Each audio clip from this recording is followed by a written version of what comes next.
Bonjour, bonjour, bonjour, chers auditeurs de Radio Courtoisie, bienvenue dans ce libre journal de la Résistance française. Nous sommes le 30 juillet 2025, il est 18 heures et nous en avons pour 3 heures d'émission ensemble et en direct. Je remercie tout de suite à la technique, non seulement Aline, mais aussi Benoît qui vient de présenter et d'annoncer cette émission. Aline qui sera présente durant ces 3 heures à la technique pour nous assurer la meilleure émission possible sur le plan technique. Comme je pense, même si j'arrive en coup de vent dans les studios de Radio Courtoisie, je pense que Marie-Hélène se trouve au standard. Et si tel est le cas, vous n'hésitez pas, vous lui posez des questions, vous l'appelez, puis vous lui posez des questions, vous faites des observations, remarques. Ça me sera transmis et moi je le transmettrai aux invités. Premier invité qui sera dans le studio virtuel, si j'ose dire, et puis le second invité qui viendra à partir de 19h30 et que je retrouverai en chair et en os dans les studios de Radio Courtoisie. Voilà, donc Marie-Hélène, toujours fidèle au poste, donc je ne vois pas pourquoi elle ne serait pas là aujourd'hui pour répondre à vos questions. Et puis sinon, vous passez par, si ça ne répond pas, ou si vous préférez aller directement pianoter sur informatique, vous envoyez un courriel électronique à Radio Courtoisie et évidemment, ça sera pareil, on me le transmettra probablement durant cette émission. Alors, émission en 2 temps. Tel que je voulais confectionner. Dans un premier temps, un auteur sur un sujet qui, vous allez voir, est un sujet qui est original, un sujet qui est peu abordé. Et pourtant, on pourrait presque le titrer, cette première partie, par l'île Maurice, paradis sur Terre ou antichambre de l'enfer. Allez savoir. L'auteur John Williamson, le titre de son ouvrage, Un œil sur l'île Maurice, de l'île de France. Alors, on va vous expliquer pourquoi on appelle l'île de France l'île Maurice. Oui, vous avez bien compris, c'est l'île Maurice dans l'océan Indien et c'est pas Paris, l'île de France. Mais c'est l'île de France à Slumdog Millionnaire. Ça, c'est le sous-titre de ce livre de John Williamson, Un œil sur l'île Maurice. Et c'est aux éditions du Verbe Haut, de notre ami Sylvain Durin, vous savez, le spécialiste de René Girard, entre autres. Très bien, je vais tout de suite vérifier, puisque je suis avec la technique seule. Lara n'a pas pu venir aujourd'hui, elle a quelques tâches, quelques occupations annexes, qui fait qu'elle n'a pas pu se libérer. On la retrouvera probablement samedi pour le livre journal de géopolitique profonde, qui se déroulera en direct à nouveau, évidemment. Donc je vais tout de suite vérifier que, en tout cas je le vois très bien, j'espère qu'il m'entend. John Williamson, est-ce que vous êtes parmi nous ? Bonsoir Nicolas Stocker, oui je vous entends très bien, je suis avec vous. Très bien, et moi aussi, c'était ça l'essentiel, c'est qu'on vous entende et que l'on puisse converser ensemble. John Williamson, alors John Williamson, c'est votre deuxième ouvrage, je crois. Hein. Vous aviez déjà écrit un premier ouvrage sur un peintre ou poète mauricien, Non, britannique. sur un peintre suisse, mais qui était résident ici. C'est ça. Voilà, que j'avais édité. J'ai une petite maison d'édition, donc je l'avais édité en 2004. Il s'appelle Nila. Il était connu ici sous son nom de Nila Kantan. C'est un peintre qui avait fait toute une œuvre autour des fonds marins de l'île Maurice, c'est-à-dire des plongées, notamment auprès d'une biologiste marine française qui malheureusement est morte lors d'une plongée en apnée, un petit peu l'histoire du Grand Bleu. Oui. Mais son œuvre est absolument magnifique et j'avais voulu rendre hommage à cet artiste suisse qui a vécu 30 ans à Maurice, mais qui n'est plus ici maintenant. Alors, vous êtes journaliste aussi pour un certain nombre de publications, dont Créole Magazine, en anglais, Mosaïque. Alors, on va expliquer un petit peu pas votre vie, vos vies, parce que je crois que vous en avez eu plusieurs, comme c'est parfois le cas avec mes invités. Vous êtes aussi journaliste à l'Écho Austral, le magazine économique qui est leader. Quelle horreur ce mot, vous m'avez mis leader. Vous allez devoir payer au cochonnet, là, versé au cochonnet. Donc, en tout cas, le magazine économique Région Océan Indien. Et ce, depuis 32 ans, c'est bien ça? Alors, tout à fait, oui. Bon, je vais essayer de faire un effort parce que sur Radio Courtoisie, je sais que les Ah, anglicismes sont proscrits. voilà. Et quand on vit dans le monde anglophone depuis plus de 30 ans comme moi, et notamment à l'île Maurice où il y a beaucoup de mots anglais qui sont utilisés dans la langue française, c'est assez compliqué. Oui, le magazine L'Écho Austral est un magazine qui est sur les 4 îles principales de l'océan Indien, donc les 2 départements français, La Réunion et Mayotte, et également à Maurice et à Madagascar. Donc c'est, je dirais, le magazine économique de référence sur notre région, qui a été fondée effectivement en 93, donc il y a 32 ans, et dans lequel on a des contributeurs que je pense vos auditeurs connaissent très très bien. Sur les questions africaines, tous les mois, il y a une chronique animée par Bernard Lugan. Oui, c'est Et ça. puis, nous avons aussi un contributeur, Stéphane Henry, qui travaille pour Charles Gave, ici, qui a un bureau à Maurice avec sa société Gave et Cal.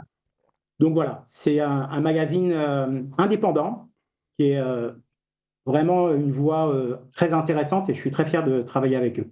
Très bien, John. Alors, pour dresser, puisque c'est la première fois que vous passez sur Radio Courtoisie? Oui, tout à fait. Oui. Donc on va vous présenter aux auditeurs pour qu'ils sachent un petit peu à qui ils ont affaire. Mais à l'origine, vous êtes, pour être mauricien aujourd'hui, avoir longtemps vécu, on va en parler en Afrique du Sud, vous êtes d'origine normande, c'est ça? Calvados? Tout à fait. Je suis né en Basse-Normandie, à Lisieux. Donc c'est ma famille maternelle.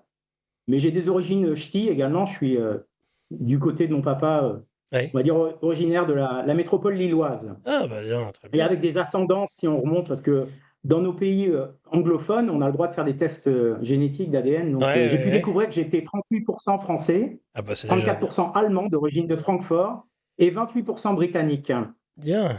de l'île de Man. Donc bon, je suis un Européen du Nord, on va dire. Oui, c'est ça, voilà, exactement. Mais un Français de cœur, bien sûr, et puis Français depuis très très longtemps. Et pourtant, plus de la moitié de votre vie, vous l'avez passé ailleurs qu'en France. Et aujourd'hui, vous avez quelque chose comme, allez, on va dire, vous êtes né en 68, par exemple? Exactement. Mmh. Tiens, ça me rappelle Je suis né en juin 68. C'était la fin des événements sur les barricades, Vous avez avant les accords vous de êtes 3 Grenelle. mois plus âgé que moi, ouais. Oui, juste la fin, vous, moi, c'était un peu après, Exactement. quelques mois après, ouais, tout à fait. Ah bah ça, c'est intéressant. Donc, vous avez alors fait du volontariat, service national. Là, vous avez aimé, hein, très vite, vous êtes parti sur l'Afrique, hein, dans votre vie, il y avait un peu passé 20 ans. Si j'ai bien compris, et vous êtes allé faire un VSNE à Ouagadougou, Burkina Faso. Donc vous avez très très vite eu l'appel, on va dire, aller du large, du grand large, si j'ose dire, en tout cas, de quitter vos pénates, en parlant de ces C'est vrai, c'est dieux, de vrai. ces petits dieux lards C'était là pas du tout, d'aînés. c'était pas du tout prémédité parce que moi je m'orientais pas du tout à travailler en Afrique. L'Afrique, pour être tout à fait honnête, ne m'intéressait pas du tout. C'était vraiment hors de mon monde et de mon imaginaire quand j'étais adolescent en France, étudiant ou en classe préparatoire ou même en école de commerce. Mhm. Mais contraint et forcé, je voulais pas faire le service militaire. Donc à l'époque, on avait l'option de faire un service de coopération, enfin en entreprise. Et bon, j'avais pas trouvé d'autre opportunité que ce poste au Burkina Faso. Donc c'était quelques années après la mort de Thomas Sankara, donc qui est quand même une figure assez connue de l'histoire africaine. Mhm. Et c'est vrai que j'ai beaucoup aimé la liberté qu'on peut vivre et qu'on peut expérimenter en Afrique, parce que je me suis retrouvé chef d'entreprise quasiment à 23 ans. Enfin, j'étais adjoint d'une personne qui dirigeait la filiale d'un groupe français là-bas. Ouais. Et étant anglophone, puisque, comme je vous l'ai indiqué, bon, moi j'ai passé beaucoup de temps dans les îles britanniques, en Angleterre, en Irlande. J'ai fait une partie de mes études dans le cadre de mon master's, mon MBA, en fait, mon master's en études de commerce. Je l'ai fait en Irlande. Et très rapidement, l'entreprise qui m'embauchait à l'époque m'a dit, bah, après ta formation au Burkina Faso, on aimerait te donner la région Afrique australe Ouais. et île de l'océan Indien à développer. C'était l'époque où Mandela arrivait au pouvoir en Afrique du Sud. C'est ça, et à Donc, l'époque, il vous y faut se souvenir croyez, qu'à l'époque, vous êtes un jeune de ah 68, ouais, alors ouais, vous étiez à fond dans cette bien-pensance, en tout cas, à l'époque. j'avais été bien conditionné par les années Mitterrand et par toute la propagande gauchiste de l'époque. C'est ça, ouais. Mais, euh, mais pour être tout à fait franc, ces premières années en Afrique du Sud, bon, j'y ai vécu de 95 à 1999, c'était le mandat Mandela quasiment, Ouais. même si j'ai fait la première année de Thabo Mbeki. C'était une période extraordinaire en Afrique du Sud. Il y avait beaucoup d'espoir, Oui, il y avait beaucoup de on dynamisme, peut comprendre. beaucoup Ouais. d'opportunités. J'ai très bien gagné ma vie là-bas. Mais bon, après, comme je le dis souvent, c'est vrai que quand on vit en Afrique, on voit l'Afrique différemment que certaines personnes dans nos médias dominants en France qui donnent des leçons sur le continent et qui ne le connaissent pas. Donc, bon, c'est vrai que pour un projet familial, entre-temps, je m'étais marié avec mon épouse qui est mauricienne, Oui, alors qui voilà, vivait en avec moi en Afrique. 97, peu de temps après, vous rencontrez celle qui va devenir votre épouse, et ce, à l'île Maurice. Et qui Voilà, vivra lors d'une avec mission vous, professionnelle en Afrique du Sud, avant que vous ne pendant quittiez 2 l'Afrique ans, du et qui a Sud. même Ouais. rencontré Nelson Mandela Ah, bah, dans un centre commercial une fois. mais Et votre donc, épouse est une artiste en plus de ça, hein, je crois. tout à fait, elle est chanteuse Voilà, professionnelle. c'est ça. Et donc, bon, en fait, on s'est vite rendu compte que, bon, il y avait plusieurs raisons qui faisaient que je ne voyais pas d'avenir en Afrique du Sud. Déjà, c'est un pays de culture, bon, britannique, c'est vrai, mais aussi afrikaner, quand même. Moi, je travaillais dans une entreprise, j'étais le seul francophone de la société. J'étais entouré d'afrikaners. Des gens intéressants et sympas, mais bon, c'est quand même pas notre monde. Mhm. Et puis, bon, il y a quand même l'insécurité. Johannesburg était une ville à l'époque relativement dangereuse, on va dire. Il fallait être, comme on dit, non, je vais pas vous le dire en anglais, j'ai pas le droit sur Radio Courtoisie. Disons qu'il faut faire attention où on met les pieds dans certains quartiers, à certaines heures de la nuit. D'accord. Donc, bon, c'est une façon de vivre Vous qui est pouvez quand même employer contraignante. tous Et les je le termes vois. anglais que vous voulez tant que ce n'est pas considéré comme un anglicisme, en fait. C'est ça, la précision. Ouais. Après, si c'est une expression en anglais, bah, il n'y a pas le choix. Vous pouvez éventuellement Oui, la tout à fait. traduire, mais C'est vous avez le droit de l'exprimer. une expression qui n'est pas utilisée dans la langue française, je ne le crois Alors pas. allez-y. On dit en Afrique du Sud, lorsqu'on arrive là-bas, Ouais. mon patron, qui était sud-africain, je peux le citer, il n'y a aucune chance qu'il soit sur Radio Courtoisie, il ne parle pas français. Il s'appelait Karl Pretorius. Il m'avait dit, Ouais. ici chez nous, you must be streetwise. C'est-à-dire, il y a une espèce de sagesse de la rue Ouais. où il faut décoder les signaux. Bon, par exemple, à l'époque, il y avait déjà un début de développement du carjacking, c'est-à-dire qu'on pouvait, en pleine nuit à Ah oui. Johannesburg, bon, c'est Oui. bien, bien pire maintenant, hein, Ah oui. on est 30 ans après, c'est bien pire maintenant, mais à l'époque, on ne s'arrêtait pas au feu rouge. Si vous voyez qu'il n'y a personne à droite à gauche, vous continuez. Parce Pour qu'il n'y avait éviter. quasiment pas de sommation. Si quelqu'un sort d'un talus ou d'un endroit un peu caché près d'un feu à un carrefour, et il vous braque avec un pistolet, et dans ces cas-là, il n'y a pas de sommation. Il tire pour prendre la voiture. Donc, bon, voilà. Comme projet de vie, pour fonder une famille, ce n'était pas envisageable. Et puis à côté, mon épouse étant mauricienne, c'est clair, bon, l'île Maurice propose quand même un cadre de vie qui est incomparable. Oui. Et on n'a pas de problème d'insécurité à l'île Maurice jusqu'à aujourd'hui. C'est quand même beaucoup plus doux. Et puis surtout, ça avait le gros avantage par rapport à mon parcours d'être totalement bilingue. Enfin, l'île Maurice est francophone et anglophone. Et c'était aussi, ça le reste toujours, hein, une sorte de carrefour entre l'Asie et l'Afrique, une toute petite île, mais qui est très très bien desservie par de nombreuses compagnies aériennes, donc on peut voyager facilement. Et pour mes activités où j'achetais essentiellement en Asie pour revendre en Afrique, c'était absolument idéal. Voilà. Ouais, c'est ça. Et alors aujourd'hui, vous êtes, par le mariage, vous êtes mauricien, vous êtes franco-mauricien ou mauricien? Vous avez conservé la nationalité Alors non, française? oui, bien sûr, bien sûr. Oui, Oui, je suis français avant tout. d'accord. Pour être tout à fait franc et honnête, moi je dis toujours, je suis français et mauricien d'adoption. Alors j'ai le Mhm. passeport mauricien par le mariage, j'ai aussi investi beaucoup à Maurice, j'ai mis toutes mes économies ici, j'ai construit plusieurs entreprises, ma maison est ici, mais je ne vais pas utiliser l'expression de mauricien de papier, comme on dit en France pour nos immigrés, parce que je suis Oui, un oui. immigré ici. Je suis plus un mauricien d'adoption, je considère que je ne suis pas totalement chez moi ici, que je suis accueilli, même si j'ai ma belle famille qui est ici, mais après c'est quelque chose qui est beaucoup plus ténu, parce que, comme on va en parler, à l'île Maurice, il y a quand même la présence française par les franco-mauriciens. Donc je ne peux pas me considérer comme franco-mauricien. C'est un terme qui désigne les premiers Français qui se sont installés ici il y a Mhm. 300 ans, Mhm. un peu plus de 300 ans maintenant. Donc franco-mauricien, ça veut dire les descendants des premières familles, j'allais dire colons, mais le terme n'est pas tout à fait adapté non plus, parce qu'ils n'ont rien colonisé, l'île Maurice étant vierge. Mais les premières souches de population, on dit souvent les primo-arrivants ici à l'île Maurice. Oui. Donc je suis un Français de l'île Maurice et mauricien d'adoption. Les Mauriciens d'adoption. Bon, c'est vrai que l'île Maurice, ça fait rêver. Ça fait plus se rêver qu'en effet les risques de l'insécurité de Johannesburg. Donc, on va maintenant se rentrer, parce que d'ailleurs, je crois que l'expatriation sur l'île Maurice, c'est quelque chose qui, on va pas dire est courant, mais vous avez, j'imagine, des compatriotes, nous avons des compatriotes qui se sont expatriés sur l'île Maurice. J'en veux une preuve de quelqu'un qui s'est fait connaître à l'époque de la gestion de la crise sanitaire par le gouvernement, et qui, en France en tous les cas, et qui était très hostile. Ce n'est autre qu'Alexandra Orion-Caude, qui avait un laboratoire, qui a toujours, j'en sais rien, en tout cas qui a longtemps vécu Ah oui. sur l'île Maurice, où elle avait un laboratoire. Je ne sais pas si elle est encore, s'il est encore en activité, mais en tout cas voilà, ça fait, enfin, ça c'est parce qu'elle c'est une vedette, si j'ose dire, de la dissidence. Mais oui, ils sont nombreux ceux qui se sont expatriés à l'île Maurice, parce qu'on y parle bien le français entre autres.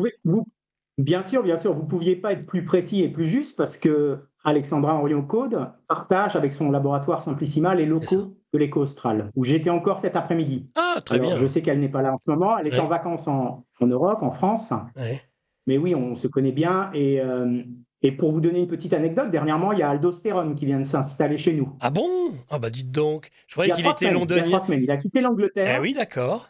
Il a fait escale à Dubaï où il avait laissé une sorte de suspense en disant je vais vous révéler où je viens. Je Ouais, ne sais plus, il y a 15 jours, 3 semaines, il a révélé qu'il s'est installé à l'île Maurice, donc je ne l'ai pas encore rencontré, j'aimerais bien. ouais, Bon, je le connais, je le suis depuis longtemps. Mais on a beaucoup de figures comme ça. Et vous parlez d'expatriation, c'est vrai qu'on est près de 15 000 Français ici. ouais, C'est en forte croissance, d'accord. avec les difficultés protéiformes que connaît notre pays Ouais. et l'Union européenne. Bon, il y a beaucoup d'entrepreneurs, de jeunes mariés, de personnes qui sont un peu ambitieuses, qui se disent, bon, il faut qu'on aille trouver fortune ailleurs et notre bonheur ailleurs. Et l'île Maurice fait quand même partie des destinations privilégiées par beaucoup, beaucoup de personnes. Pour illustrer ça, je vais inviter vos auditeurs, s'ils veulent connaître Ouais. un peu plus de ces profils de Français qui s'installent ici. J'aimerais parler de 2 Français qui se sont installés, l'un il y a 8 ans et l'autre il y a 2 ans, avec qui on échange régulièrement et qui sont devenus des amis et qui ont une chaîne sur YouTube très intéressante qui s'appelle Les Darons du Biz. Mhm. Et eux, ils ont mis en image, en fait, tous ces parcours de vie de Français qui se sont installés à Maurice. Et c'est vraiment une bouffée d'oxygène. C'est très, très sympa. Et ça nous relie aussi à notre pays. Parce que, bon, on est quand même à 11 heures d'avion. Et malgré la distance, il y a quand même des liens extrêmement forts avec la France. On en Ouais. Eh reparlera. ben ça, justement, on va en reparler, parce qu'on va venir maintenant à l'histoire de Maurice, île Vierge, disiez-vous, qui a connu bien d'abord la première occupation, qui n'a pas fait souche, expliquez-vous dans votre livre, c'est-à-dire les Néerlandais, et puis ensuite, vous allez avoir la France et la Grande-Bretagne. Donc, vous écrivez dans un de vos chapitres 300 ans en 3 mouvements, c'est-à-dire les 3 temps forts de l'histoire de Maurice. Je vous laisse nous narrer, nous conter l'histoire de l'île Maurice, mon cher John. Alors, il faut savoir que j'ai commencé la rédaction de cet essai en septembre 2015. Et en 2015, c'était effectivement les 300 ans de la première installation des Français, donc qui débute, je crois me souvenir, c'est en juin ou juillet, je ne sais plus, mais je crois que c'est en juillet 1715, où un Malouin, le capitaine Dufresne d'Arcel, avec une flotte relativement limitée, je crois qu'il y avait 3 bateaux, arrive dans les Mascareignes, la région de l'océan Indien, et s'installe à l'île Maurice. Alors il faut savoir qu'avant, pendant plus d'un siècle, les Néerlandais étaient déjà présents, d'où le nom Mauritius. En fait, ça vient du prince Maurice de Nassau, qui était ce qu'on appelle le stadhouder, c'est-à-dire le souverain des Pays-Bas à l'époque, où ça devait être même les provinces unies à l'époque. Mhm.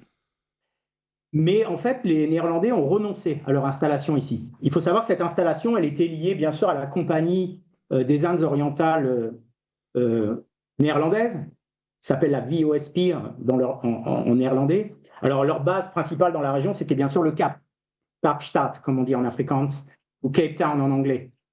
Quand on est au Cap, qu'on a fait le tour, à l'époque, il n'y a pas le canal de Suez, quand on a fait le tour de l'Afrique, Ouais. après, pour arriver aux Indes, ben, c'est intéressant d'avoir des points d'escale, et il n'y en a pas tant que ça. Mhm. Et l'île de la Réunion, qui est Oui, notre voisine, j'allais vous dire. Ouais. on les appelle les îles sœurs. Hein. Ah Il faut oui, savoir qu'elles sont l'île connectées sous la mer. d'accord. Ouais. Alors, je vais partager une information intéressante. À Ouais. La Réunion, vous le savez, il y a un volcan qui s'appelle le Piton de la Fournaise, qui rentre en Mmh. activité assez régulièrement, Mmh. qui est dans le sud-est de l'île. Et en fait, sous la mer, on est à peu près à 200 km, les deux îles, l'une de l'autre. Sous la mer, c'est connecté à la ville où moi j'habite, à Curpip, où il y a un volcan éteint. Donc c'est un peu, on appelle ici la région où j'habite, qui est la région la plus élevée de l'île, en plein milieu, c'est le plateau central. C'est équivalent un peu au massif central, avec les volcans d'Auvergne qui sont éteints. Donc c'est pas une Et nous, zone sismique. notre... Ça va, c'est pas comme Non, non, c'est pas pas du comme tout, ce qui c'est s'est passé totalement cette nuit éteint. à l'extrême-orient Ouais, en de la Russie, Russie. non, pas du tout. Non, non, il n'y a pas du tout Kamchatka. d'activité sismique. D'accord. C'est totalement éteint. C'est une vieille île, en fait, l'île Maurice, où il y a des cratères qui se sont effondrés. Et nous, chez nous, ici à Curpip, le cratère le plus connu, ça s'appelle le Trou aux Cerfs. C'est même pas à 2 km d'ici, de chez Mhm. moi. C'est en plein milieu de l'île. Donc moi, j'habite D'accord. pas sur la côte. Ouais. J'habite pas près des hôtels ou avec la vue sur la mer. Moi, je suis Non. dans la partie plus verdoyante, on va dire, de l'île. Luxuriante, oui, très luxuriant. Oui. Exactement. Mm. J'en reviens à mon déroulé historique. Oui. Donc, on oublie les Néerlandais parce que de 1598 à 1710, en fait, en 1710, ils n'en peuvent plus, ils retournent au Cap. Ouais. Ils abandonnent l'île. Une des raisons aussi, c'est parce qu'il n'y a pas grand-chose à manger à l'époque. Ils avaient déjà mangé tous les dodos. Bon, c'est une histoire que vous connaissez bien. Mm. C'était une sorte de... entre une autruche et une énorme poule ou une oie. Et donc, bon, après, il n'y a pas vraiment grand-chose à manger sur l'île. Donc, ils ont dû renoncer et repartir en Afrique du Sud. Donc, quand le capitaine Dufresne d'Arcel arrive en 1715, c'est une île vierge qu'il faut défricher. Mais là, c'est avec un ordre de mission qui vient de la cour, qui vient de Louis XV, et il atterrit en fait au nord-ouest de l'île, dans ce qui est devenu aujourd'hui la capitale, qu'on appelle Port-Louis, justement en hommage à Louis XV à l'époque. Et là, il y a un établissement qui se met en place, là aussi avec la Compagnie des Indes, mais française cette fois-ci, Mhm. et un établissement durable pour à peu près les mêmes raisons. Ce qu'il faut savoir qu'à l'époque, nous avions déjà découvert les Indes, Pondichéry, on avait aussi une présence là-bas. Et puis en Afrique, bon, bien sûr, un peu plus haut que l'Afrique du Sud, sur la côte, mais on va dire le point le plus bas de la présence française, ça devait être Libreville ou Port-Gentil, donc au Gabon actuel. Et donc il fallait ce point d'escale également ici pour les bateaux et les explorateurs français pour aller vers la route des épices, en fait. Et puis, bah, la présence française, elle dure plus d'un siècle, quasiment un siècle, puisque ça s'arrête en 1810. Euh, En fait, ça s'arrête, je dirais, pratiquement à cause de la Révolution française. Parce qu'à la Révolution française, c'est un peu la débâcle ici. Le gouverneur, à l'époque, je pense que vous devez connaître l'avenue Maé de la Bourdonnais à Paris, où Tout à se fait. trouve la librairie Logos, où d'ailleurs mon essai est en vente. D'accord. Bon, en fait, le premier bâtisseur de l'île, le premier gouverneur français, c'est Bertrand Mahé de la Bourdonnais, qui est également un Malouin, qui vient de Saint-Malo et qui a vraiment posé Hmm. les fondations, qui crée le port, qui commence à cadastrer l'île, qui commence à allouer des concessions aux Français qui fuient la France. Et Mhm. certains de ces Français, à cette époque-là, bon, c'était encore avant la Révolution française, mais il y avait un attrait pour l'outre-mer qui va s'amplifier sur le siècle, en fait, jusqu'à 1810, parce que bien sûr, dans l'ouest de la France, il y a tous les problèmes des guerres de Vendée, Mhm. la persécution des Chouans et autres. Donc beaucoup de personnes de cette région de la France, et notamment beaucoup de Bretons, viennent s'installer à l'île Bourbon et à l'île de France. Mhm. Pour revenir à votre propos d'introduction, à l'époque, ici, ça s'appelle l'île de France. Et bon, ça, c'est quelque chose sur lequel j'ai beaucoup travaillé, beaucoup réfléchi, parce qu'il n'y a pas beaucoup de territoires dans le monde qui s'appellent quelque chose de Île-de-France. France. Ouais. Il y a la France, il y a la Nouvelle-France, Ouais. et il y a l'île de France. Et la Nouvelle-France, qui est le Québec et le Canada actuel, ou même l'Amérique du Nord, bon, en fait, la Nouvelle-France et l'Île-de-France, c'est les colonies ou les conquêtes d'Ancien Régime. Oui, de l'Ancien Régime, Et ce voilà. que C'est pas des conquêtes de j'explique, la République, c'est vraiment voilà, les exactement, c'est des anciennes conquêtes de colonies. droite, c'est pas des Voilà. conquêtes de gauche. Et Exact. c'est des conquêtes tout à fait Et morales sur et lequel on a respectables. gardé en général de bien meilleurs rapports que les conquêtes républicaines, hein, avec lesquelles ça Bien s'est évidemment, toujours c'est mal fini. absolument incomparable. Ouais.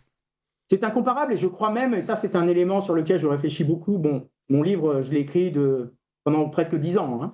Je l'ai commencé en 2015 et il était fini pratiquement avant le Covid, mais j'ai dû attendre. Il fallait trouver un éditeur déjà, donc je Ouais, remercie Sylvain Durin et Le Verbeau. absolument. Mais ça m'a permis aussi de compléter, parce que d'autres informations sont sorties depuis jusqu'en 2024 qui permettent de vraiment bien poser je dirais, la thèse que je défends dans cet essai.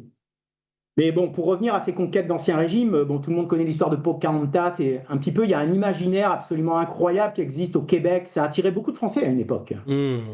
Je pense que maintenant, les gens en reviennent parce que bon, le Canada de Trudeau, c'est quand même pas extraordinaire.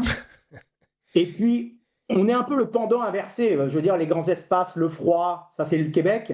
L'île Maurice, c'est tout petit, mais c'est un peu, bon, c'est une île, il y a un peu la mythologie Robinson Crusoe, il y a un petit peu tout ça qui joue derrière le soleil, les cocotiers.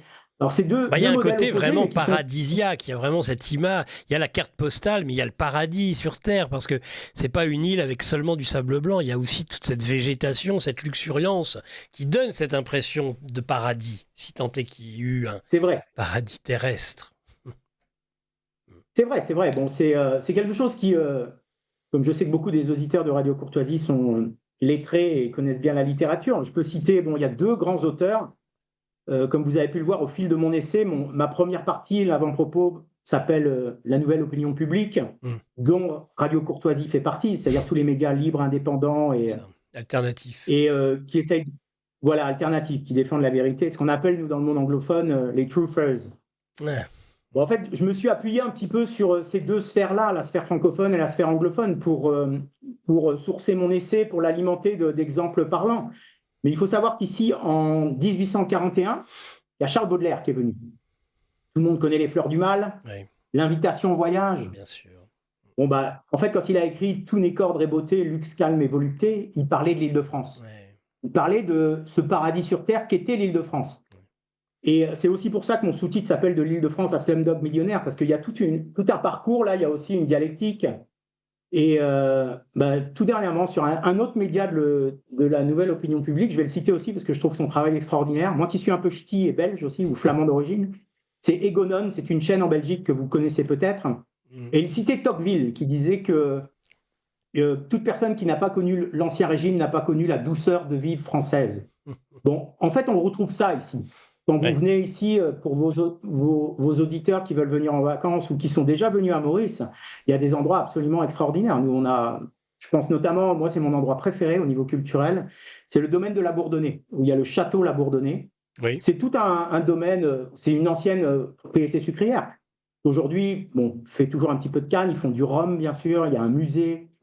Mais là, on peut se rendre compte de la splendeur de ce qu'a été cette île à l'époque où elle était française.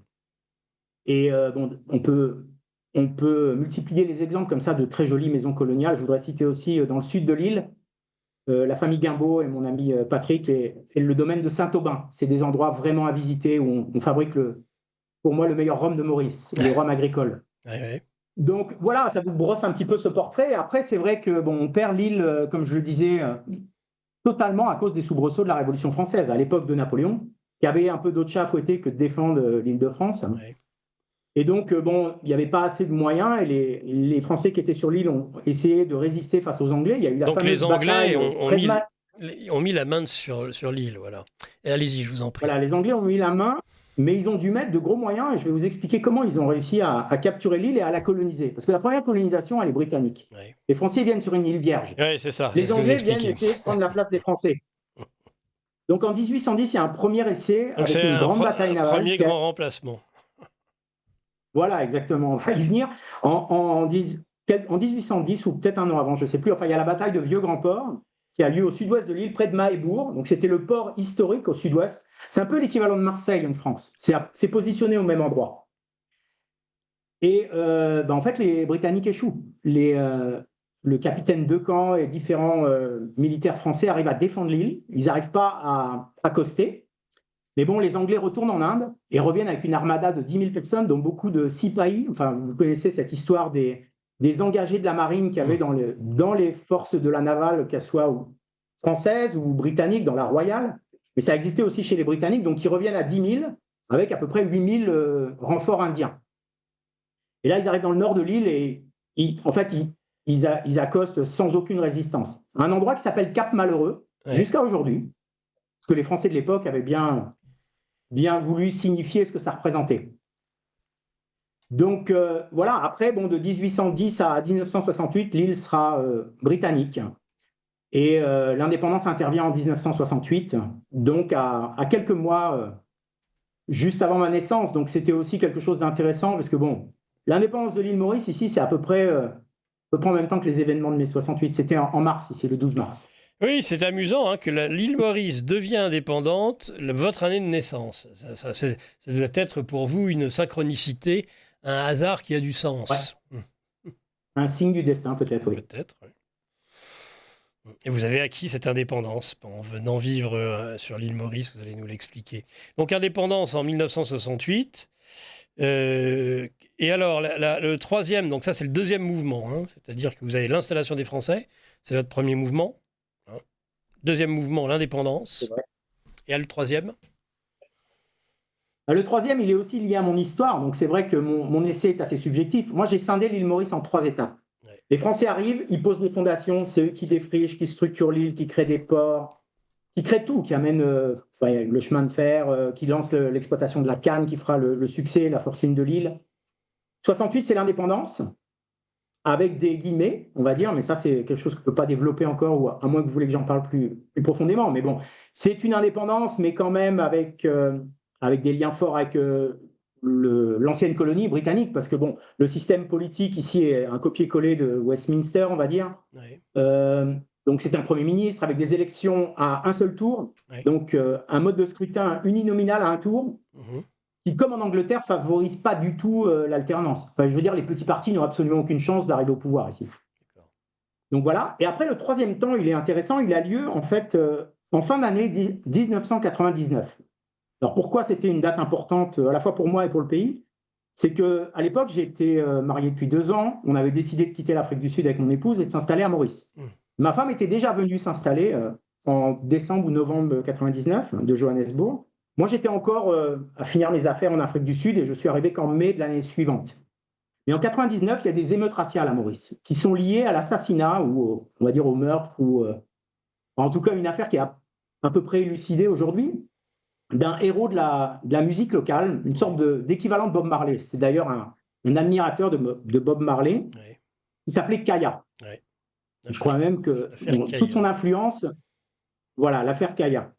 Et donc, bon, c'est quelqu'un qui avait été arraisonné par les forces policières parce qu'il fumait ce qu'on appelle ici le ganja, donc une sorte, enfin le cannabis, de l'herbe. Et il a été battu en prison et il est mort des coups et blessures. Alors, c'était bien sûr pas un homicide volontaire, mais bon, ça a mis le feu aux poudres dans le sens où ici, les autorités publiques, le gouvernement et souvent la force policière sont d'origine indienne ou hindoue. Donc forcément, il y a cet antagonisme entre les créoles, qui sont majoritairement chrétiens, et les indo-mauriciens qui sont plutôt de foi hindous.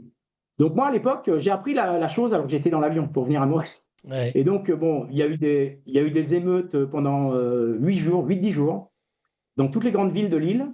Et pour revenir à mai 68, c'est assez rigolo, parce qu'à l'époque, en fait, les gens enlevaient les pierres ou les pavés dans les rues pour les jeter sur les policiers. Ouais. Donc, pour m'amuser dans mon essai, je résume ça en disant en 68, c'était sous les pavés la plage. En 99, à Maurice, à peu près 30 ans après, c'était sous la plage les pavés. Sous la plage les pavés, c'est ça. Donc voilà. Ouais. Et bon, il y a toujours cette inversion, cette espèce de retournement avec une autre synchronicité forte dans mon essai que j'ai découvert au fil de l'écriture. C'est que beaucoup d'événements qui se sont passés à Maurice, ouais. On les a vécus en France et souvent avec 30 ans de décalage. Il y a toujours cette dichotomie de 30 ans. Par exemple, les 30 Glorieuses, c'est pareil. 30 ans après. 30 ans après, oui. Sur l'île Maurice. Les 30 Glorieuses, en France, c'est 45-75 avec le choc pétrolier, le début du chômage de masse et autres. Il faut savoir qu'en 75, c'est le début de la zone France, du textile. Quand les usines ferment à Roubaix, la ville où mon papa est né, ouais. Elles ouvrent à Maurice. Ah, oui. Parce que bien sûr, la main-d'œuvre est moins chère. Ah, oui. Donc, c'est pour ça aussi que je considère, moi, et bon, ça peut être débattu et contesté, mais bon, c'est pour donner un guide, je considère que la fin des 30 Glorieuses à l'île Maurice, c'était en 2005. Parce que 2005, c'est un peu la fin du développement hôtelier. Il n'y a plus de place vraiment autour de l'île, il y a très peu d'hôtels qui se mettent en place. Ouais. Et après, on rentre dans quelque chose, là, je vais être obligé d'utiliser un anglicisme, et qui est un terme qui sera bien connu de nos auditeurs, s'il y a des Mauriciens qui nous écoutent. Dans les hôtels, ici à Maurice, on parle de all-inclusive. Oui, oui, tout est inclus. Maurice, là, vous restez dans votre hôtel, vous prenez votre petit déjeuner, voilà. Votre déjeuner, votre dîner, vous y faites vos activités et vous y vivez, même le soir et la nuit. Tout est inclus. C'est exactement ça. Mais ce modèle-là n'existait pas avant, ça s'est mis en place plus ou moins dans ces années-là. Il faut savoir, ces années-là, c'est aussi des années de crise parce qu'il y avait les subprimes. Ils sont arrivés 2007-2008. Bon, on est aussi une île qui est très dépendante des services financiers. Donc, Voilà, tout ça pour vous brosser ce tableau. Ça, on va en parler, de ça, La c'est troisième l'envers. étape, Ça, on va parler de cet envers du décor, hein, justement. Ça fait partie de la suite, justement, des thèmes que je souhaite qu'on puisse aborder ensemble. Oui, tout à fait. exactement. Et donc, je dirais que l'affaire Kaya et le symbole Kaya étaient très, très symptomatiques de beaucoup de difficultés, de malaises, de questions qui étaient un petit peu mises sous le tapis par cette image d'Épinal, ce côté carte postale, le paradis, Rainbow Nation, parce qu'on dit aussi que Maurice est l'île arc-en-ciel, de ce multiculturalisme joyeux, multiculturalisme, Oui, pardon, oui, tout à fait. joyeux et sans problème et qui fonctionne bien. Alors c'est en partie vrai, il y a une bonne entente entre les personnes ici à Maurice, mais je considère, moi, d'après mon vécu ici depuis 30 ans, que ça reste quand même quelque chose qui, en cas de crise majeure, peut sauter. C'est en partie du vernis aussi. Il y a des fondamentaux anthropologiques, religieux aussi qui sont importants, qui sont sous-jacents, et quand il y a vraiment des grandes crises, eh ben, c'est un peu chacun chez soi quand même. Alors, il y a plusieurs points que j'aimerais qu'on puisse ausculter comme ça, j'ai envie de dire, de l'île Maurice.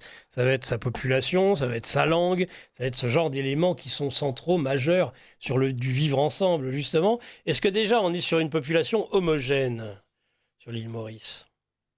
Ou pas? Non, absolument pas. Ouais. Je vais me permettre de citer le rédacteur en chef de l'Écho Austral, Alain Foulon, qui est un peu mon patron dans mes activités journalistiques. Il avait fait un édito il y a quelques années que je trouve très très juste, où il disait la Réunion n'est pas un pays, mais c'est une nation. Ouais. L'île Maurice, c'est un pays, mais ça n'est pas une nation. Alors, je vais m'expliquer. Alors, à La Réunion, vous avez déjà une très, très forte majorité créole et créolophone. Il y a aussi ce qu'on appelle les Indo-réunionnais, qu'on appelle Malbar là-bas, mais ce n'est pas péjoratif, pas aussi péjoratif qu'à Maurice. Et donc voilà, il y a un sentiment, puis il y a un fort attachement à la France également, quand même, à La Réunion. On l'a vu dans les crises de résistance face au Covid, et même dans les dernières élections présidentielles. Les dom-toms ont été, je dirais, mobilisés avec un vote qui pouvait surprendre en métropole. Ouais. Un vote souverainiste, on va dire. Mais après, pour revenir à Maurice, l'île Maurice, c'est vraiment le modèle britannique. C'est beaucoup plus stratifié, c'est beaucoup plus communautariste ou communaliste. Et pour moi, il y a deux peuples. On pourrait résumer par, je dirais, on va dire, les chrétiens et les musulmans d'un côté, et les indo-mauriciens qui sont souvent hindous, pas tous, hein, parce que justement, les descendants de Pondichéry, de nos possessions en Inde qui sont arrivés ici, souvent sont chrétiens. Ouais. Donc, en fait, c'est une frontière entre deux mondes, en fait, hein, puisque dans la population générale, c'est le terme qui est employé lors de la Constitution par les Anglais pour définir les créoles, enfin au sens large, parce que bon, historiquement, dans l'Ancien Régime, un créole, c'était un blanc ou un colon né sur une île. Aujourd'hui, un créole, c'est un descendant d'Africains, en fait. Et c'est tout ce qu'il y a entre deux. Parce que bien sûr, après 200 ans de cohabitation, il y a eu du métissage, donc il y a des mulâtres et autres. Et cette population-là est très majoritairement chrétienne, on va dire. Ouais. Et lors de l'indépendance, les chrétiens et les musulmans votent contre. Donc c'était en 67, à 46% quand même. Donc c'est une île qui est presque scindée en deux. Et les Indo-Mauriciens, pour l'essentiel, il y a aussi des gens d'autres communautés qui ont voté pour l'indépendance, ils votent pour à 54%. Alors, je n'ai pas mentionné aussi une petite communauté qui sont les Sino-Mauriciens, donc les Mauriciens d'origine chinoise. Ils ne sont pas très très nombreux, autour de 2%. Je n'ai pas fait de recherche, je ne sais pas s'ils ont voté pour ou contre l'indépendance à l'époque. Enfin, en tout cas, de mon expérience ici en 25 ans, c'est des gens qui sont peu politisés, qui ne s'intéressent pas vraiment à la politique, qui sont peu impliqués dans le monde politique. Ce sont de très bons commerçants, comme vous le savez, très bons entrepreneurs. Et ils font partie des forces vives économiques du pays. Ça, c'est absolument indéniable. Comme toutes les diasporas chinoises dans le monde. Ils réussissent parfaitement bien. C'est des gens absolument essentiels pour le dynamisme économique du pays. Donc voilà, je vous ai brossé un peu ce portrait. En fait, c'est un pays où... C'est effectivement un pays. Mais pour moi, ça n'est pas une nation. Il n'y a pas eu d'unité. Il y a quand même deux demi-moitiés du pays qui sont... très différentes. Alors déjà, c'est pas une nation parce que c'est ce que vous expliquez dans votre livre. Il n'y a pas réellement, alors après vous allez pouvoir nous expliquer ce qui a été tenté mais qui semble-t-il n'a pas réussi. Dans une nation, les origines de la nation, il y a souvent des mythes fondateurs, en tout cas un mythe fondateur. Et vous expliquez que sur l'île Maurice, longtemps, il n'y avait pas de mythe fondateur. Nous, on a, C'est ça, c'est alors vous ça. expliquez, nous, on a Clovis et son baptême, et puis on a toutes les origines, même au-delà, Francion, la guerre de Troie. Enfin, le livre de Colette Beaune est extraordinaire sur les origines de la nation française, par exemple. Mais alors, il n'y a pas les origines de la nation mauricienne, ça n'existe pas. C'est ça que vous expliquez. Oui, c'est vrai. Alors, il n'y a pas d'équivalent de Jacques Bainville ici, même si il y a bon, c'est un écrivain qui a écrit en 2 tomes. Ouais. Son nom m'échappe, mais ça me reviendra. Il y a une histoire qui a été relatée de l'île Maurice, mais elle est écrite un peu en 2 tomes, c'est-à-dire, ou même en 3, je crois. Il a fait une partie qui est tout l'Ancien Régime, on pourrait dire ici, c'est-à-dire la période coloniale, Ouais. et après toute la partie depuis l'indépendance. Mhm. Alors, ça, c'est le point que j'aborde dès le début de mon essai, parce que c'est un essai qui a aussi été, je dirais, initié par la lecture de Malcolm de Chazal. Moi qui aime beaucoup la littérature, depuis que je suis arrivé ici, bon, j'ai beaucoup lu, et l'auteur, l'écrivain absolument incontournable pour comprendre l'île Maurice, c'est de Chazal. Bon, il faut savoir que de Chazal, il est né au début du XXe siècle, ou en 1899, je ne sais plus, il meurt en 1981. C'est un descendant d'une grande famille française qui vient de la région de la Loire, en fait, du centre de la France, une famille noble, aristocratique, qui a contribué énormément à l'île Maurice. Ils ont fait énormément de choses. Je salue au passage, peut-être qu'il écoutera l'émission, ou en tout cas je lui partagerai Jean-Pierre de Chazal, qui est son descendant aujourd'hui, qui gère la fondation Chassefest. Les gens peuvent aller voir sur Internet, chassefest.org. Ça relate toute l'histoire des deux Chazal à Maurice et dans le monde. Et c'est une histoire très très riche. Et donc Malcolm écrit en 1951 un essai qui s'appelle Petrus Mock. Enfin, c'est pas un essai, pardon, c'est un roman mythe. Il est publié en France. Et à l'époque, il échangeait beaucoup avec Jean Paulhan. Oui. Il était notamment loué dans la Nouvelle Revue Française, donc une revue littéraire. Il était aussi assez proche des cercles, je dirais, surréalistes de l'époque, même si lui ne se revendiquait pas comme surréaliste, André Breton et autres. Et il a entretenu une correspondance assez régulière aussi avec René Guénon, qui était au Caire. Oui. Bon. En fait, Petrus Mock, tout simplement, c'est un roman mythe qui fait ce constat. On a des peuples qui sont déracinés, qui viennent de 3 continents différents, l'Europe, l'Afrique, l'Asie, qui n'ont pas grand-chose en commun. Pour unifier tout ça, ça ne va pas être facile. Il faut savoir que Malcolm de Chazal était un franco-mauricien, donc un descendant de Français. Lui a combattu et a milité pour l'indépendance de l'île Maurice. Il trouvait que c'était une excellente chose. Et donc, dans ce livre, il fonde en fait ce mythe, et Petrus Mock, tout simplement, ça veut dire la pierre de Moka. Savoir que Moka, c'est la chaîne de montagnes qu'on trouve au centre de l'île Maurice, qui rejoint même le trou aux cerfs dont on parlait ici, parce qu'il crée toute une sorte de cosmogonie, de légende historique, mythologique de l'île Maurice, en disant qu'il y a des montagnes positives, d'autres négatives ou maléfiques. Et c'est un mythe qui est fondé autour des continents disparus, Lemuria, Mu, ce qu'on appelle en Inde Kumari Kantan. C'est aussi une thématique qui est connue en Inde, sur le sous-continent indien. Et donc, tout simplement, Petrus Mock, c'est l'idée qu'avant le déluge, il y avait une terre sous l'océan Indien qui reliait la côte est de l'Afrique, on va dire le Mozambique, l'Afrique du Sud, jusqu'à l'Inde. Et que l'île Maurice et les Mascareignes, donc la Réunion, et puis les îles alentours, Madagascar, les Comores, sont, je dirais, les restes émergés de ce continent qui, après, a été englouti pendant le déluge. Et donc, il dit, comme nos terres se touchaient, même si on vient de loin, on a un passé commun, donc on aura un avenir commun. Et moi, je fais remarquer, c'est toute la thèse de mon essai, parce que mon essai, on pourrait le qualifier de contre Petrus Mock. Moi, je considère que Malcolm de Chazal s'est trompé, et que son vœu pieux de cette indépendance, de cette unité mauricienne, n'a pas fonctionné. Alors déjà, parce que sa littérature est quand même assez peu lue à Maurice, bon, ça, on va peut-être en parler, c'est lié à l'oralité, au créole, au patois créole, mais aussi parce qu'à l'époque, en 1951, quand le livre sort, il dit « Dans un siècle, il n'y aura plus aucune trace de culture française ». Alors, on n'est pas en 2051, je suis d'accord, il a encore 25 ans pour avoir raison, mais ça n'en prend pas le chemin, parce qu'il y a de plus en plus de Français qui arrivent, la présence économique française est absolument déterminante. Je veux dire, on a toutes les enseignes françaises qui sont implantées ici. Moi, je dis souvent, puisque je travaille pour un magazine économique à 2 rédactions, une à La Réunion et à Maurice, je dis que l'océan Indien, c'est un bimoteur. Il y a le moteur mauricien et le moteur réunionnais. Et donc, il y a beaucoup d'échanges entre nos 2 îles. On a 6 ou 7 vols chaque jour pour aller à La Réunion, dans les 2 sens. C'est 25 minutes de vol, hein, on est vraiment voisins. Et bon, 2 points symboliques que Malcolm n'avait pas cités, mais qui sont quand même importants. Le premier voisin de l'île Maurice, c'est la France, par La Réunion. Et le deuxième point,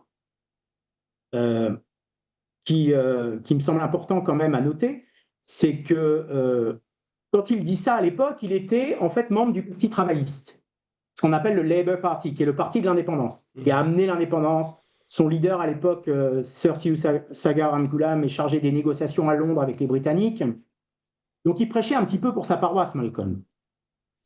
Ce que je peux tout à fait comprendre, hein, c'est tout à fait logique. Et il faut aussi se remettre dans le contexte de l'époque. Les années 50, c'est, on va presque dire, le socialisme triomphant, c'est Staline, c'est... à l'époque, on ne connaissait pas l'archipel du Goulag, hein, il n'y avait pas tout le recul qu'on a maintenant. Mais il y avait en fait cette espèce de vision qu'on pourrait qualifier aujourd'hui, encore un anglicisme, je m'excuse Nicolas. Ah non, ne vous excusez plus, là, il va falloir, je vais être obligé de vous couper hein, si ça continue. Non, je plaisante, allez-y. Je ferai un don, je serai à Paris bientôt. Mais vous faites, ce que je vous demande, c'est de traduire systématiquement. Si vous traduisez, ça ira. Voilà, We Are the World, vous connaissez la chanson pour aider l'Afrique qui était sortie dans... Voilà. Bon, il y avait cette vision-là qui perdure. Il y a encore des gens qui croient à cet idéal. Ouais. Et bon, mes lectures et mes recherches et toutes les sources que j'apporte dans l'essai me font penser que bon, c'est un vœu pieux et que c'est pas aussi simple que ça.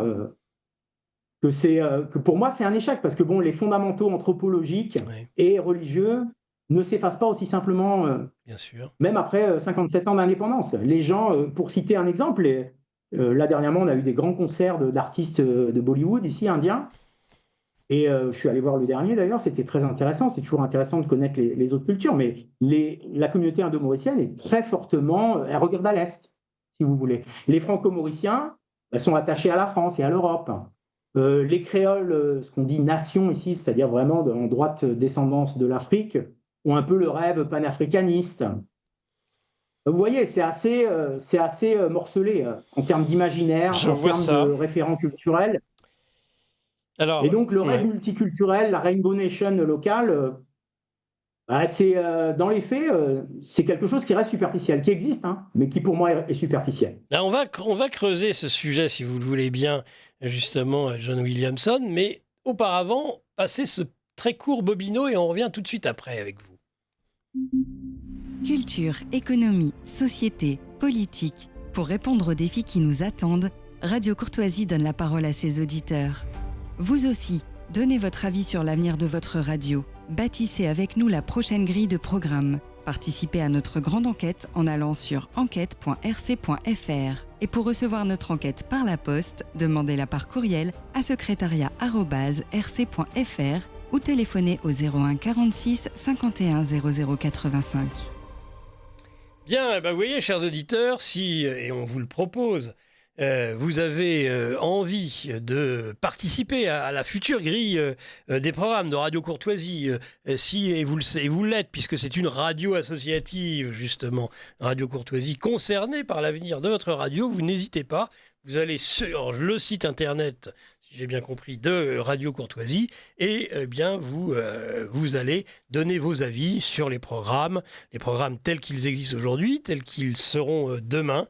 Ce sont des informations importantes, évidemment, je suppose, pour la direction de cette radio, et puis c'est intéressant pour tous ces bénévoles qui travaillent aussi à la radio, que ce soit les bénévoles que vous avez telle que Marie-Hélène qui vient justement me porter au moment même où j'en parle, eh bien, un mot d'un auditeur, et je n'hésiterai pas, si ça va dans le sens, parce que le premier était un appel téléphonique. Très honnêtement, je ne vois pas trop le rapport, chère madame, entre le problème de personnes d'Afrique indépendante qui ont profité des avantages de la nationalité française au point d'être aujourd'hui... alors, on cite Rachida Dati, mais alors, franchement, le rapport, chère auditrice, entre Rachida Dati et l'île Maurice ne me semble pas évident. Alors, j'aimerais bien que les questions, même si vous pouvez être scandalisé à juste titre par l'ingratitude de certains, ce n'est pas en rapport direct avec cette émission, donc je ne poserai pas la question en tant que telle. Par contre, le deuxième message, on verra. Donc, en tout cas... Voilà, tous ces bénévoles, et que ce soit les patrons d'émissions, que ce soit l'ensemble de ceux qui... et de tous les donateurs, et vous en faites partie, et ils sont très nombreux, les donateurs sont une myriade de petits donateurs, c'est ce qui fait l'indépendance, hein, parce que John Williamson parlait de cette nouvelle opinion publique. Mais cette nouvelle opinion publique, elle n'existe que parce qu'elle est indépendante. Et elle ne peut être indépendante que du fait de vos dons, du fait des bénévoles, des uns et des autres, de toute cette énergie qui est donnée à votre radio. Donc c'est ça, et c'est pour ça que c'est si important que vous donniez votre avis. Allez sur le site et parlez-nous de votre radio, de ce que vous aimez, de ce que vous aimez moins, et de ce que vous aimeriez voir ou entendre plus, par exemple, ou les idées que vous pouvez avoir. Elles seront essentielles et elles seront évidemment prises en compte, à n'en pas douter, par Radio Courtoisie. Voilà, on revient à l'émission, donc, c'est-à-dire au programme de cette première partie du livre-journal de la Résistance française, avec John Williamson, et son essai, justement, qui est un essai sur l'île Maurice. L'île Maurice, c'est un œil sur l'île Maurice, c'est le titre de son ouvrage, de l'île de France à Slumdog millionnaire. Il faudra qu'il nous explique à un moment donné pourquoi dans le sous-titre il y a Slumdog millionnaire, ce film. Et c'est aux éditions du Verbe Haut. Alors, mon cher John, j'aimerais, avant d'arriver entre autres à Slumdog, vous expliquez donc que l'île Maurice est une île qui cherche ses mythes fondateurs, qui est plus un pays qu'une nation, qui n'a pas un imaginaire commun, dont la population est divisée entre une partie qui va être justement d'origine de tous ceux que la domination française va amener, entre autres d'Afrique, et puis tout cet apport avec les Britanniques, évidemment, de l'Inde, de leur colonie indienne. Donc c'est une population ensuite qui va se mélanger et qui va accoucher d'une langue improbable qui est le créole. Et moi j'aimerais, John, que vous nous parliez de ce créole. On nous en dit tellement de bien, les altermondialistes, tels que par exemple Monsieur Mélenchon nous explique qu'il faut abandonner le français pour le créole. Est-ce que vous pensez que c'est une bonne idée, John Williamson, au regard de ce que vous avez constaté sur l'île Maurice, pardon? Non, ce serait forcément une idée catastrophique en ce qui me concerne. Bon, déjà, ce n'est pas une langue. Ça, c'est le premier point à poser. Et pour vraiment illustrer ce propos-là, je me suis appuyé sur un livre qui a été écrit en 1880 à Nancy par quelqu'un qui s'appelait Charles Bessac, également un descendant de Français, un franco-mauricien, qui a écrit un livre qui s'appelle Études sur le patois créole. Et il a fait une introduction. Il présente comment le créole fonctionne, quelles sont les origines en fait, des mots en créole. Beaucoup sont d'origine française, bien sûr. Mais en fait, il fait une introduction en français, écrite en 1880, où il dit « On ne peut rien construire avec le créole. C'est une bien modeste bâtisse, de pas plus d'un étage. » Il dit que c'est un jargon, que c'est même pas un patois. Enfin, il est extrêmement dur sur ce médium linguistique. Et donc, effectivement, en fait, pour comprendre la problématique du créole à l'île Maurice, il faut savoir qu'on est une île. Et une île qui a besoin de commercer pour vivre et se développer. Donc, par exemple, le créole ne sert pas à grand-chose dans l'industrie touristique. Oui. Mon épouse a fait le début de sa carrière dans les hôtels. Oui. Le critère pour être embauché, c'était d'être bilingue en français et en anglais. Oui. Parce que nos bassins de touristes venaient principalement d'Europe, aussi d'Afrique du Sud et de la Réunion. Donc, en fait, les gens qui veulent avoir, je dirais, une ascension sociale, une réussite économique, ils sont obligés de passer par le français, par l'anglais, de bien maîtriser ces deux langues. Et moi, ce que j'ai constaté quand je suis arrivé ici, c'était encore le cas, en 99-2000. Il faut savoir qu'il y a dans certaines familles, il n'y a pas si longtemps que ça, je dirais, les familles pratiquement avant l'indépendance ou autour de l'indépendance disaient à leurs enfants pas de créole à la maison, exprime-toi bien. Donc c'était aussi quelque chose qui était connoté comme une sorte de laisser-aller. Puis après, la problématique principale du créole, c'est qu'il n'y a pas le vocabulaire, il n'y a pas de langue, il n'y a pas de syntaxe, il n'y a pas d'orthographe figée. Oui. Donc, comme je l'explique dans le livre, pour moi, on ne peut pas faire grand-chose avec le créole. Oui. En fait, c'est un patois qui progresse, qui est de plus en plus présent, même par exemple sur les affichages publicitaires. Aujourd'hui, je voyais encore en circulant ici une grande assurance locale, une société d'assurance qui communique en créole. Ce n'était pas du tout le cas. Je veux dire, dans les années 2000, quand je me suis installé, il n'y avait aucune pub en créole quasiment. Oui. Donc, c'est aussi lié, je dirais, à cette volonté de toucher un marché plus large, Dans le domaine de l'éducation également, bon, normalement, la langue d'enseignement ici est l'anglais, puisque bon, les gens font le système britannique de GCSE, comme on dit en anglais, de A-level. Je pense que ça parlera peut-être à certaines personnes en France. Mais il y a des syndicats, on va les appeler des intellectuels, mais au sens de Thomas Sowell. Je ne sais pas si vous connaissez cet auteur afro-américain très intéressant. Non. Lui, quand il utilise le mot intellectuel, c'est un peu péjoratif. Ben, on a les mêmes profils ici à Maurice qui disent non, il faut absolument émanciper les masses créoles, les aider, donc il faudra faire de l'enseignement que en créole. Et j'illustre ça justement dans mon livre par un exemple. Ouais. Il y a une dame ici qui est assez impliquée dans un parti qu'on pourrait comparer à LFI. Ah oui. Vraiment de gauche indigéniste, trotskiste et autres, Ouais. qui s'appelle LALIT en créole, qui veut dire la lutte. Je ne vais pas la citer, la dame, mais peu importe. En fait, moi, les personnes ne m'intéressent pas. Elle ne mérite pas qu'on la cite, peut-être. Non, voilà, exactement. Moi, mon essai, en fait, a pour but de discuter des idées et de montrer que certaines idées n'aident pas l'île Maurice en réalité. Oui. Et elle disait dans une conférence, dans une université sud-africaine qui s'appelle ALU, enfin African Leadership University, elle avait fait une conférence à l'époque où j'écrivais mon essai, où elle disait il faut instituer le créole comme langue dans tous les domaines, de l'éducation au Parlement. Il faut savoir que le Parlement, normalement, à Maurice, les débats doivent se faire en anglais.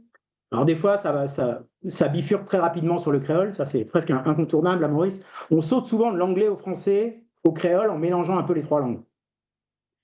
Et donc elle disait, c'est l'héritage populaire commun le plus important de l'île. Et c'est vrai, ça c'est un constat que je partage. Je veux dire, le créole, c'est quelque chose de très très important. La problématique que je pose, c'est que le créole mauricien n'a presque rien à voir, enfin, est assez éloigné du créole réunionnais, qui est quand même le territoire le plus proche. Ouais. Notre créole se rapproche plus de celui des Seychelles. Et au niveau, je dirais, syntaxique et tournure de phrases et autres, c'est très proche de Haïti. Alors, mais voilà. bon, il n'y a pas d'échange entre Haïti et l'île Maurice. Le pays le plus pauvre du monde. On rappelle, Haïti, le pays le plus pauvre. Voilà, premier pays à obtenir son indépendance. Nord et du monde. Premier pays à obtenir son indépendance. Et voilà ce vers quoi nous voue et nous oriente Mélenchon. C'est quand même intéressant. Et qu'est-ce que ça donnerait d'ailleurs le créole à la française? Alors là, j'aimerais voir ça. Ça serait quoi, le langage des banlieues? Non, mais c'est quasiment impossible.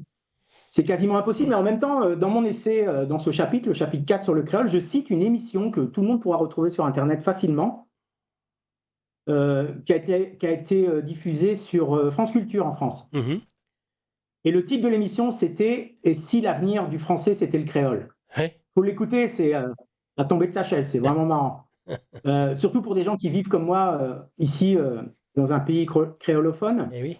Bon, après, l'autre critique que je peux formuler par rapport au créole, c'est que moi qui ai 34 ans d'Afrique, c'est comme les langues vernaculaires africaines. Ça ne produit pas de littérature. Genre, les grands écrivains sud-africains, moi qui ai vécu en Afrique du Sud, ils écrivent en anglais. Il n'y a pas de littérature zoulou ou kosa, quasiment pas. Bah, c'est pareil à Maurice. La littérature mauricienne, elle est pour l'essentiel en français. Il y a quelques auteurs qui écrivent en anglais aussi. On peut écrire en hindi ou en mandarin, pourquoi pas. Mais il y a quelques petites choses en créole, mais en fait, ça ne sert quasiment à rien, parce que les populations les plus déclassées, donc les créoles, ne lisent pas, ou très très peu. En fait, sortir un livre en créole, déjà, ça va être illisible, parce que je vous assure que c'est très difficile à lire le créole. Et en même temps, ce ne sera pas lu. Que les gens à qui ça s'adresse sont dans l'oralité à 100% quasiment. Alors, ils lisent les réseaux sociaux, ils lisent des choses sur Internet. Mais de toute façon, sans le français et sans l'anglais, sans lingua franca, l'économie de Maurice s'arrête. Voilà. Alors, et comme je le dis aussi, ça c'est le dernier point. Bon, je cite justement Haïti. Je dis je dirais le Haïti a décidé, on connaît son histoire tragique, de mettre les Français dehors et d'en tuer près de 3000 quand même, et de choisir le créole intégral. Bon, je dis, on en voit les très beaux résultats aujourd'hui. Oui, on en voit les très beaux résultats, c'est ce que nous propose Mélenchon pour la France. Est-ce qu'on parle, justement, un auditeur demande, la langue française est-elle encore présente à Maurice? Est-ce qu'on parle donc encore le français? C'est ce que vous avez répondu, oui, et l'anglais. Mais alors, ce sont des langues qui sont pour commercer, c'est ça? Entre eux, les Mauriciens parlent... Non. Je dois faire un distinguo. Bien. Oui, et même un très grand oui. l'île Maurice fait partie des rares territoires au monde où le français progresse par rapport à l'anglais. Ah, Pour bah plein ça, de c'est raisons. formidable. Toute la presse, non, toute la presse est en français, hein, Maurice. Les médias sont en français. Alors, il y a aussi le journal à la télé, à la radio en créole, mais l'essentiel, toutes les radios FM s'expriment en français. Ouais. Toute l'activité économique de la région, nos voisins, Madagascar, les Comores, Mayotte, la Réunion, ça parle français. Eh bah oui, parce que notre Donc premier voilà, et voisin, c'est après, la France, au travers de la Réunion, évidemment. exactement. Et après, Avant ça a l'Inde. toujours été, ça reste valable. Les familles, je dirais, qui sont ambitieuses pour leurs enfants, poussent, je dirais, leurs jeunes enfants à faire les écoles internationales. Et parmi les écoles internationales, alors il y a des écoles britanniques ou américaines dans l'esprit, qui font le bac, le English Baccalaureate, comme on dit ici, ou alors le A-level, le système anglais. Mais l'essentiel des lycées étrangers, ce sont des lycées français ici. Avec toutes les réserves qu'on doit apporter, parce que bien sûr, c'est l'éducation nationale républicaine et un peu dogmatique qu'on connaît en métropole. C'est Alors, sûr. c'est un peu adouci ici, mais c'est quand même pas brillant. Mais bon, si vous voulez faire des études universitaires en France, je ne pense pas qu'avec le créole, vous rentriez à l'université ou dans les grandes écoles d'ingénieurs ou de commerce ou faire cagne hippocagne, ça ne va pas trop être possible. Et le dernier point, c'est dans mon chapitre sur la littérature. La plupart des écrivains mauriciens, non seulement écrivent en français, mais sont pratiquement édités qu'en France. Je veux dire, j'en suis un nouvel exemple. Bon, moi, je ne suis pas mauricien de naissance, mais on est édité en France. Les grands écrivains mauriciens sont tous édités en France, donc en français. Et le gros de leur lectorat est aussi plus en France qu'ici, hein, parce que pour la problématique du patois créole, on lit peu à Maurice. Ouais, on lit peu à Maurice. Ouais. Voilà, alors l'anglais, pour revenir à ce qu'on disait, l'anglais est également parlé, c'est la langue officielle, c'est la langue des panneaux, de la loi, donc de tout le monde juridique, c'est la langue, je dirais, des appels d'offres qui sont lancés par l'État. Donc il y a un mélange des deux langues, mais l'anglais, dans la rue, au jour le jour, est peu parlé. Alors, il y a aussi des familles indo-mauriciennes qui utilisent l'anglais, qui aiment beaucoup l'anglais. Il y a aussi, ça c'est un point que j'ai oublié de mentionner, il y a une très grande diaspora mauricienne, dont le plus grand contingent est en France, hein. Oui. Et je dois préciser ça aussi, ça c'est un point qui me semble important et qui ne pose pas de problème. C'est-à-dire, on a eu souvent des problèmes en France avec une immigration un peu sauvage ou je dirais sauvageonne même. Je parle des émeutes ces derniers temps. Bon, ça ne concerne pas les Mauriciens. Les Mauriciens, Oui. c'est un peu comme les Antillais, je dirais, sont des gens bien intégrés en France. On a une histoire commune ancienne. Oui. Et puis souvent, sont catholiques, chrétiens, c'est des gens qui se comportent bien. Et puis pour même affiner ma pensée, l'île Maurice fait partie du continent africain, de l'Union africaine, géopolitiquement, même un peu géographiquement, mais c'est le territoire le plus à l'est de l'Afrique. Oui. Et donc, pour moi, les deux grands marqueurs de la culture à Maurice, c'est la culture française, occidentale, et la culture asiatique. Oui. Donc on pourrait dire que les Mauriciens qui sont en France, c'est un peu comme l'immigration asiatique. Les Vietnamiens, nos anciennes colonies d'Indochine et autres, ce pas des gens qui posent problème en France. Donc ça, il faut être honnête. Et encore une fois, j'en reviens à l'Île-de-France. C'est des gens qui sont liés à notre histoire depuis longtemps. Est-ce que tout ça, ça ne va pas être balayé par l'immense attractivité de l'immense Inde qui est juste à côté, plus d'1 milliard d'habitants, un développement extraordinaire sur le plan économique, et qui pourrait finalement, j'ai envie de dire, l'île Maurice risque d'entrer dans la sphère, dans le champ gravitationnel de l'Inde. Et à ce moment-là, eh bien, tout ce dont on parle aujourd'hui, eh bien, ce ne seront plus que des souvenirs lointains. Dans le giron indien. Oui. Alors, c'est un sujet qui est au cœur de mon essai. Ça va me permettre d'expliciter Slumdog Millionnaire. Allons-y. Et oui, puisque oui, c'est les bidonvilles indiens. Oui, oui c'est ça, hein, je crois.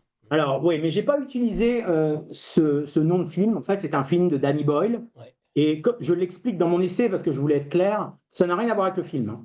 Je ne parle absolument pas de ça. Il n'y a pas de bidonville comme en Inde, ici à l'île Maurice. Et surtout, parmi les personnes indo-mauriciennes, c'est des gens qui vivent dans des conditions qui sont incomparables avec l'Inde. Hein. Je veux dire, ils sont dans la classe la plus défavorisée où il y aurait des sortes de townships. Mais encore une fois, moi qui ai vécu en Afrique du Sud, c'est quand même un peu mieux que Soweto ou Kailicha. C'est plutôt les créoles, les descendants d'Africains. Oui.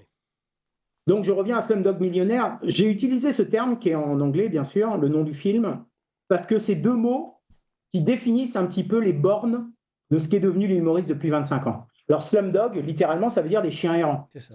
Et pour toute personne qui vit à l'île Maurice ou qui vient et qui circule dans les villes, Ça, c'est vraiment quelque chose qui saute aux yeux. Les chiens sont à l'abandon. Les propriétaires de chiens ne s'en occupent pas comme chez nous. Oui.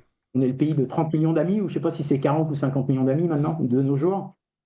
Par exemple, moi j'ai des chiens, ils sont dans ma cour, ils ne sortent pas dans la rue. Ouais. Mais chez beaucoup de personnes ici, ils les laissent vagabonder, donc ils vont après, ils ne sont pas bien nourris. Honnêtement, les animaux sont assez maltraités. Hein. D'ailleurs, c'est Gandhi qui disait on juge un peuple à la façon dont il traite les animaux. Voilà, je pose ça un petit peu en passant. Oui. Et donc, ben voilà, le slumdog, c'est les chiens errants à Maurice. Ils représentent aussi un peu des quartiers défavorisés où il y a une sorte de laisser-aller urbain. Et Millionnaire, c'est vraiment l'autre borne de l'île Maurice, c'est-à-dire la borne plutôt côtière, paradisiaque, avec des villas de luxe pour les étrangers, ce qu'on appelle les IRS ici. Donc, c'est des schémas résidentiels qui ont été mis en place par le gouvernement pour permettre en fait aux étrangers d'acquérir. On peut acheter à l'île Maurice en étant de nationalité étrangère. Donc, bien sûr, les droits d'entrée sont élevés. Hein. C'est pas du résidentiel peu cher, mais c'est des zones délimitées qui sont souvent sur les côtes, sur des golfs. Et donc, il y a des millionnaires, parce que c'est des maisons qui sont à 1 million ou plus d'1 million d'euros. Et pour moi, mon sous-titre Slumdog Millionnaire, c'était ça, c'était de montrer en fait, je dirais, le spectre social de l'île Maurice, hein, entre des souches de population autochtones et anciennement résidentes ici et qui sont dans ce qu'on appelle des cités ici à l'île Maurice, donc des zones un petit peu défavorisées. Et puis après, l'autre côté qui est vraiment absolument paradisiaque, dans des très très belles villas sur la côte. Et quand je voulais... En fait, mon sous-titre de l'Île-de-France à Slumdog Millionnaire, c'était un peu pour tracer un peu ce qu'a été, ce voyage de plus de 300 ans en fait dans ce pays. Oui. Parce que l'Île-de-France, c'était quelque chose de quand même beaucoup plus agraire, un peu comme l'Ancien Régime. Enfin, l'Ancien Régime ne s'entend que par la propriété foncière. Ici, il n'y avait pas des châteaux avec des châtelains, mais il y avait des propriétés sucrières, des concessions. Et maintenant, on est dans quelque chose... alors à la fois urbain, mais un peu désorganisé, le côté slumdog, et puis quelque chose qui ressemble à... Les millionnaires, ça peut être les très belles villas de la Côte d'Azur ou autre, enfin, vous voyez. Donc voilà mon titre. C'était aussi une trajectoire. J'ai voulu dresser en fait cette trajectoire du pays. Et bien sûr, ça pose quand même des problématiques d'avoir d'un côté des gens... faut être relatif, il y a de la pauvreté à Maurice, mais il n'y a pas de l'extrême pauvreté. On est quand même le pays le plus riche d'Afrique. C'est ça. Mais je vais nuancer le propos parce que dernièrement, on subit, comme vous en France, partout dans le monde, je crois, une inflation galopante. La vie est de plus en plus chère. La monnaie nationale qui s'appelle la roupie a tendance à fortement dévisser, à se déprécier. Oui. Je dirais qu'elle est, elle est malheureusement liée au dollar. Et donc, je ne sais pas si les politiques de Trump avaient pour but de rendre les produits américains plus compétitifs, mais en fait, comme nous, on est lié au dollar, l'euro devient cher ici. Oui. Donc voilà, c'est tout un ensemble de choses à avoir en tête, même s'il faut relativiser, c'est pas comparable avec la France. Il y a quand même une grande qualité de vie, mais par contre, en 25 ans, moi, je dirais un parallèle avec mon établissement ici sur l'île, c'est le jour et la nuit. Et aussi, tout ça est lié à l'attrait de l'île pour les étrangers. Les gens qui viennent ici, qui installent, qui achètent des belles villas, forcément, ça tire les prix à la hausse, dans l'immobilier, dans les biens collectifs, même dans les biens de consommation. Savoir que, et je vais répondre à votre... Je me suis éloigné de la question indienne, mais je vais y revenir. Bien. Et je vais l'illustrer justement par un exemple qui est absolument symptomatique. Les grandes chaînes de distribution alimentaire ici sont des chaînes françaises. C'est-à-dire on a Carrefour, il y a Intermarché et on a Super U. Et deux des trois que je vous ai cités sont gérés, c'est des franchises qui sont gérées par des Sino-Mauriciens. Je vous disais que la communauté chinoise à Maurice est absolument vitale. Ah oui. Voilà, ce sont des très bons gestionnaires, ce sont des gens qui sont très sérieux. Et donc, voilà, il n'y a pas de supermarché indien à l'île Maurice. Hein. Il n'y a absolument pas grand-chose de l'Inde. Je vous donne un autre exemple. Le tourisme, 35% des arrivées, c'est les chiffres de 2024 qui sont sortis en début d'année. 35%, ce sont des Français, avec pour l'essentiel la métropole et un contingent important de l'île de la Réunion. Parce que pour un Réunionnais, venir à Maurice, c'est... En fait, on offre ici ce qu'il y a peu à la Réunion. Il y a quelques belles plages à la Réunion, à Saint-Gilles, à Boucan-Canotte, mais ce n'est pas comparable avec Maurice. Non. Donc beaucoup de Réunionnais viennent ici. Alors c'est un très court vol, même si ça doit être un des plus chers du monde, hein, parce que de nos jours, on paye 300 ou 400 € pour faire 25 minutes d'avion. Mais bon, c'est quand même des vacances pas très chères et pas loin. Par contre, le contingent de touristes indiens, il est faible, c'est 4%. Donc, l'Inde alors je vais développer parce que c'est compliqué. L'Inde a un rôle important dans le domaine étatique et para-étatique, et dans les investissements. On a un tramway qui est appelé métro ici, mais bon, Oui. c'est un terme que je trouve un peu inapproprié parce que bon, c'est une sorte de tramway en France. Hein. Donc ça a été financé par l'Inde. C'est de la technologie indienne. Bon, bien sûr, il y a beaucoup de projets qui ont été financés par l'Inde, la Cour suprême. Mais il faut savoir ici que le secteur public et le monde du fonctionnariat ou des employés de l'État est très indo-mauricien.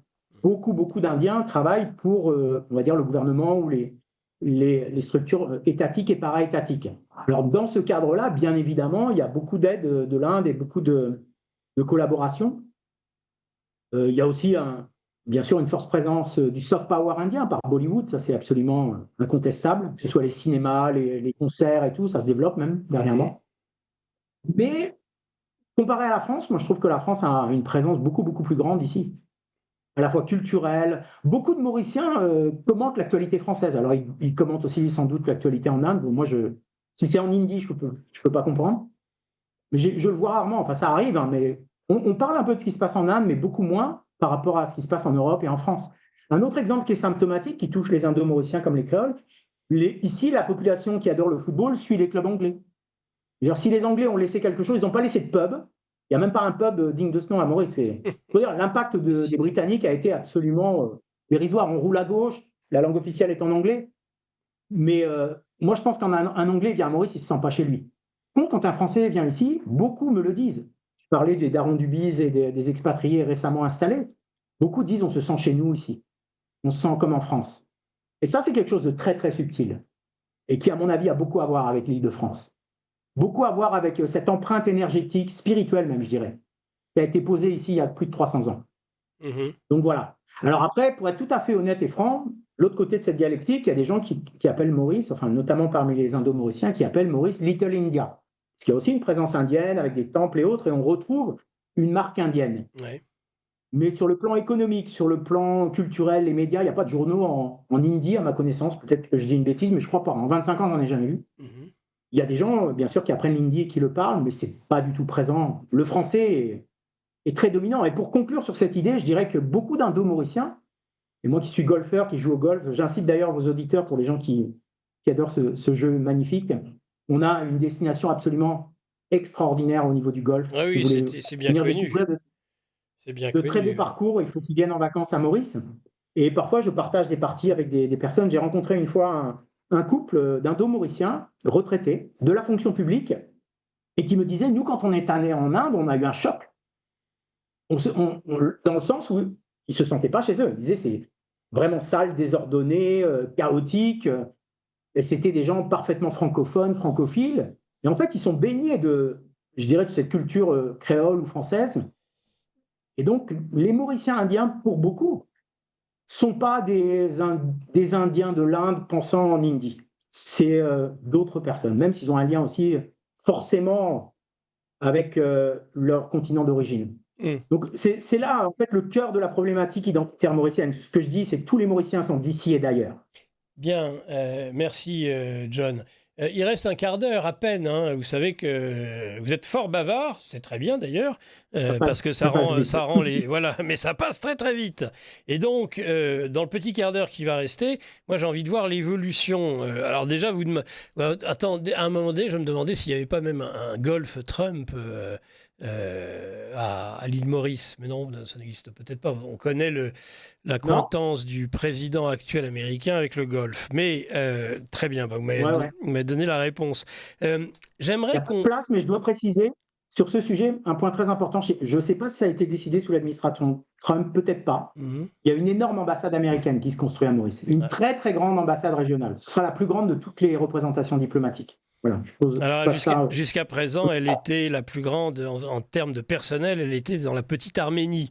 Et d'ailleurs, c'est jamais très bon signe, je vous le dis, hein, lorsque les États-Unis viennent en masse et en nombre dans une ambassade, c'est souvent assez mauvais signe, hein, avec notre ami américain. La plus grande à Maurice, pas la plus grande au monde. La plus grande à Maurice. Oui, bien sûr. Alors, le dernier point dont j'aimerais parler, c'est l'évolution. Moi, l'île Maurice, je me souviens, il y a 20 ans, 25 ans, c'était la destination du luxe, de l'ultra-luxe même, c'est-à-dire les plus beaux hôtels au monde. Après les hôtels parisiens, vous aviez des équivalents d'un Ritz ou d'un ambassadeur du Crillon à l'île Maurice, parce qu'on louait entre autres la qualité du personnel, la gentillesse des Mauriciens, chose qu'on ne pouvait pas dire de même avec la Martinique et de la Guadeloupe, je suis désolé de le dire, mais qui a posé de sérieux problèmes. Des Parisiens parfois. Oui, et donc il y avait vraiment cette idée que les plus beaux hôtels, eh bien, les hôtels de luxe, ils étaient à l'île Maurice. Moi, j'aimerais savoir un petit peu ce qu'il en est de cette destination du luxe par rapport au tourisme moderne. Alors, vous citez TripAdvisor, Airbnb, cette façon tout à fait différente d'aborder le tourisme et d'aborder, j'ai envie de dire, les voyages, plus encore que le tourisme. Est-ce que ça évolue et est-ce que ça évolue mal, comme on peut l'imaginer, même sur l'île Maurice? Je vais devoir vous répondre oui. Alors, en nuançant, il reste ces très beaux hôtels, ces palaces, ils existent. Ils sont vraiment extraordinaires. Et, le Prince Maurice, Alain Ducasse, le Trou aux Biches, tous ces magnifiques hôtels. Exactement, vous me l'enlevez de la bouche, j'étais au Prince Maurice la semaine dernière. Voilà un homme chanceux. Non, pour l'Éco-Austral, pour mon travail de journaliste. Et donc, non, tout ça perdure et existe, bien évidemment. Et c'est vrai qu'on a toujours des hôtels qui sont absolument incroyables.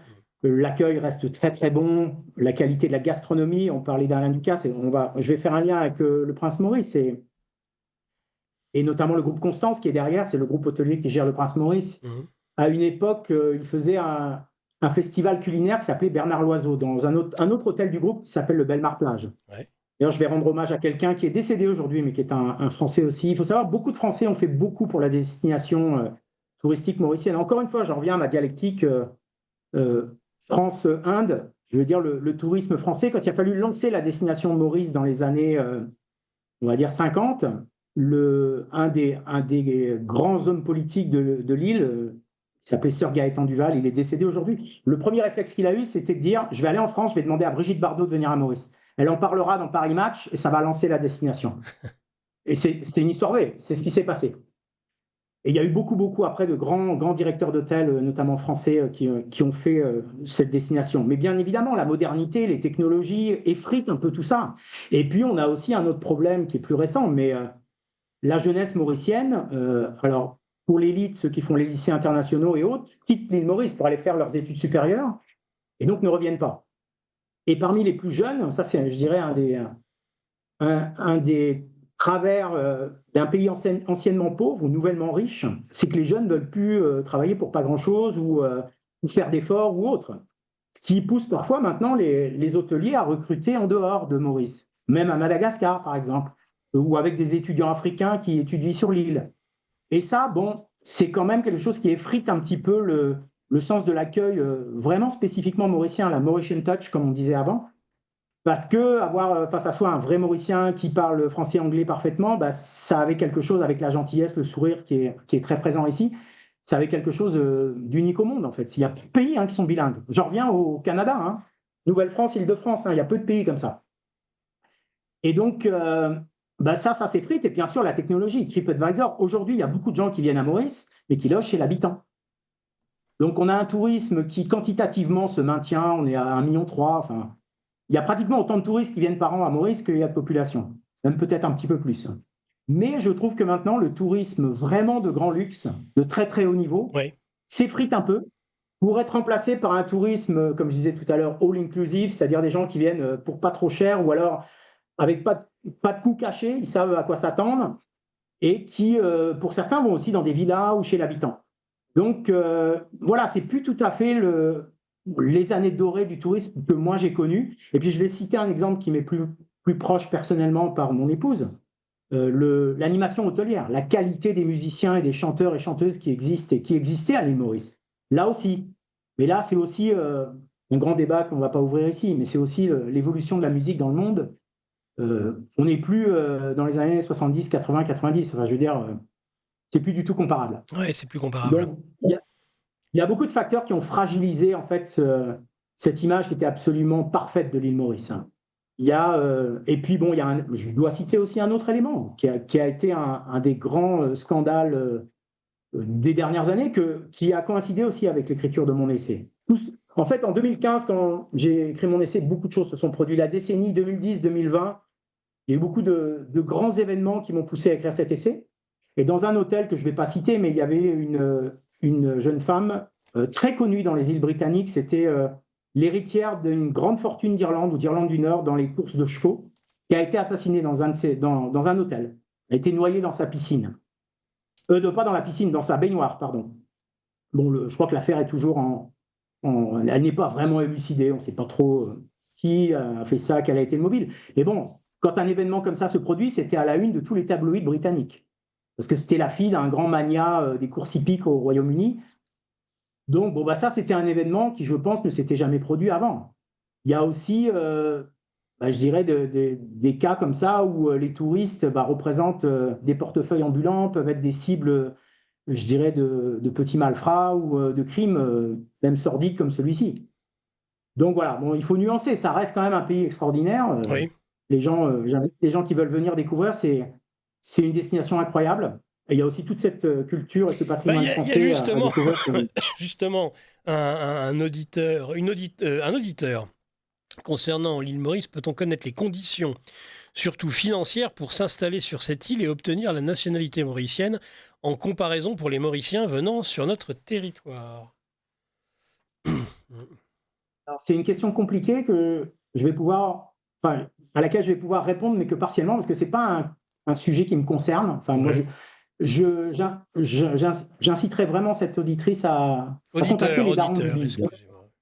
Cet auditeur a contacté les darons du Biz. Ils ont une chaîne YouTube facilement trouvable. Eux conseillent beaucoup de Français qui veulent s'installer ici. Alors déjà, acquérir la nationalité mauricienne, c'est quasiment impossible. Les gens qui investissent dans les grandes villas ici obtiennent ce qu'on appelle la citoyenneté, c'est-à-dire la résidence permanente. Ce qu'on appelle ici à Maurice le ID, enfin la carte d'identité si vous voulez. Mais être mauricien, avoir le passeport, c'est d'autres critères. Mais après, je dirais l'immobilier qui permet de s'installer ici et d'acquérir ce statut de résident permanent, c'est autour de 300 400 000 euros à peu près, les premières maisons, les premières villas.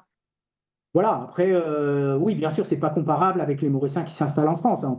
Pour donner un exemple, il y a des Mauriciens qui viennent en France pour faire leurs études, donc ils viennent sur un visa, je dirais, d'étudiants, en université ou dans les grandes écoles privées, et qui après font leur première... je sais pas comment ça fonctionne exactement, l'accès à la résidence en France, mais qui peuvent, après 5 ans, demander une résidence un peu plus longue, je sais pas, une carte de séjour, je crois que ça s'appelle comme ça en France, sur 10 ans. Et qui après, bon, bien sûr, si c'est encore plus long, ils peuvent accéder à la nationalité en France. Mais bon, c'est quand même assez incomparable. La façon et la légèreté avec laquelle on donne la nationalité française en France, c'est pas comparé avec Maurice. Maurice est quand même plus, je dirais à ce niveau-là, est quand même mieux géré, est quand même plus exigeant. Oui.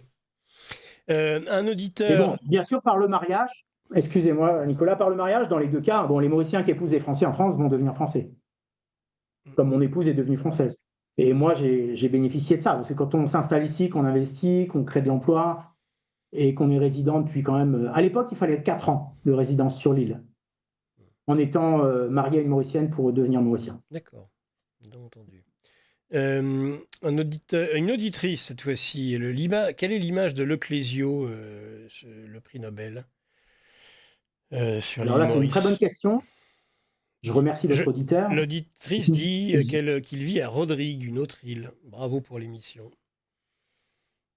Je ne le savais pas. C'est possible qu'il passe du temps à Rodrigue, ça m'étonnerait quand même, hein. Ouais. Il est plus souvent dans nos médias bien pensants en France.